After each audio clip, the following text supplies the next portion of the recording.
So the next step in this process is to set up some random extrusions on each of these. I want to go back into quads here. So we'll go to quadrilaterals. And we'll simply go here and into our next step. We're going to press tab and type the word poly and grab a poly extrude. We'll wire this straight in here. And we want to turn this into individual elements. So the distance here, we'll just move that up a little bit.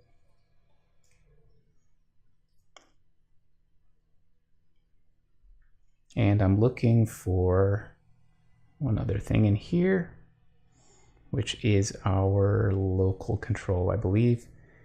Yes, so we can assign an attribute for each primitive that's going to control the scale. It's essentially going to multiply this value by whatever attribute exists on that primitive called z-scale. So let's go ahead and randomize this attribute here. So I'm putting down an attribute VOP. And I'm going to change this from points to primitives.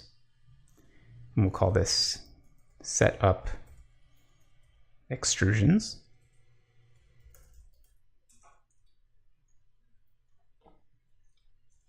Dive inside. And we will start typing random, grab a random VOP here. We want our primitive number to drive the randomness value.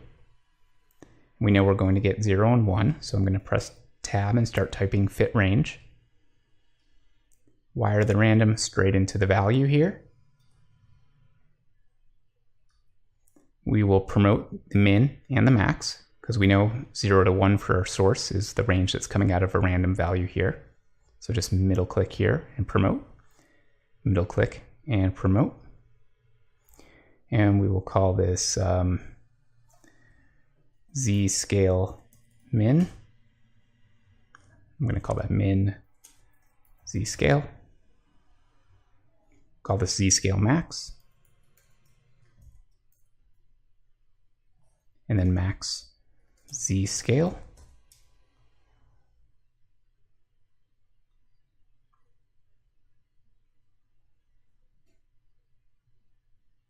And for now, we'll just default both of these to 1. And then we will bind this. So I'm pressing tab and typing bind export. That will create the attribute for us. Just wire these together and call this z-scale.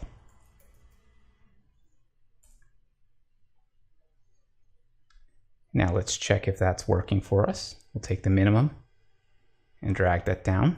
And now we see we've got each of these doing something different here. And then the maximum appears to be working. So we do get into one problem here, and let's show you how this works here. If I press tab and put a transform down and wire this in here, and then start scaling this down, you should be able to see that the shape doesn't remain consistent. So the scale of this remains consistent, but the shape looks totally different. We want some consistent results based on, so that as we're scaling objects and stuff, it doesn't feel like the appearance changes. So what we need to do is figure out a way to control the scale here based on our area of our primitive. So we can do this, and we'll do a test here right after a transform, and this will be deleted. We're just going to keep this here for testing. We simply put down a measure SOP. So if we press tab and type measure, and put this down here, we can change this to area. So this will actually measure the area of each primitive. And if I spreadsheet this and look at a primitive attribute, we have one called area. You can see we've got a unique value in here. So how do I know how much to multiply this by with that value here? If we have, or we can compute the area here, we know that if this is a square here, the unit here, this times this, will equal the area. Same with this times this equals the area of that. So to find some kind of consistency, we need to reverse that, which means we should find the square root of the area for a perfect, we're talking about a perfect square here, but it should work overall here. So we simply will go in here,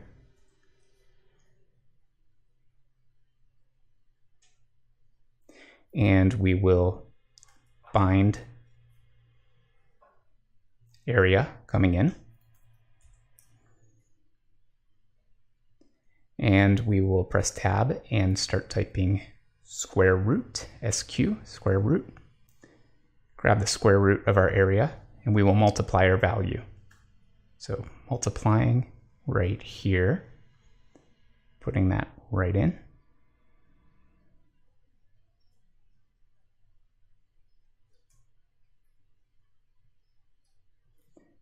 And now let's try this transform again and see how that works for us. So it appears to be relatively consistent, hopefully identical or very close to identical, no matter what we do with the scale there.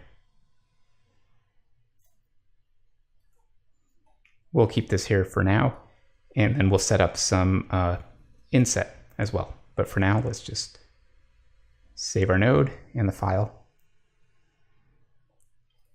and continue. So we're going to go ahead and set up a random inset as well. So going back in here, let's take a look at Poly Extrude. And you can see that we have some inset value. But we want to randomize this, so how can we do that? Well, we have an attribute here called inset scale. So we'll essentially just do the same thing. We'll activate that. We'll go into our extrusions here. We'll simply start by giving a different random seed value. So I'm just going to press tab and start typing the word add. We will add a constant. So that's going to add a constant value into our point number, and I'm just going to basically finger mash the keyboard. Give us some big number here. We'll put that again through a fit.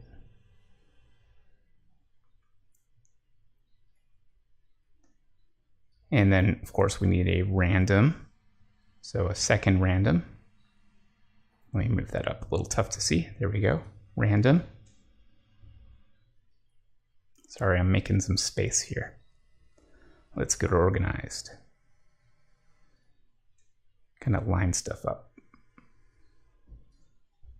Okay, so we'll take that random, bring it into here, and just as we did before, we'll promote these two.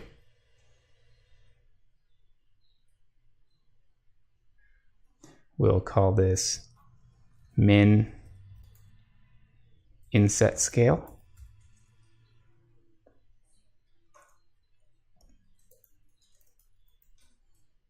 And then same with max here.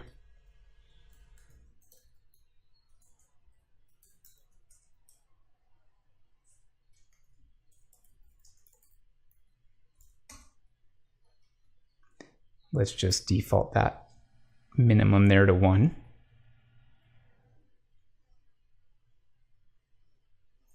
And again, we're going to need to multiply that. So pressing tab and multiply. That will have to be multiplied by the square root of the size of our primitive. I'm going to press tab and bind, and we will grab a bind export. And now that was called inset scale.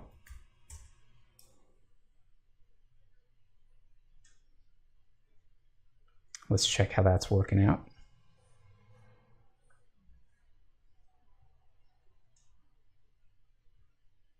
So that appears to be working out correctly.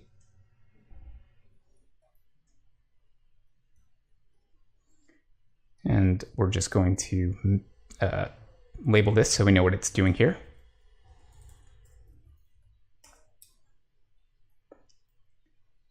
And then again, we're going to save our progress. So right-clicking, choosing Save Node Type, saving our file,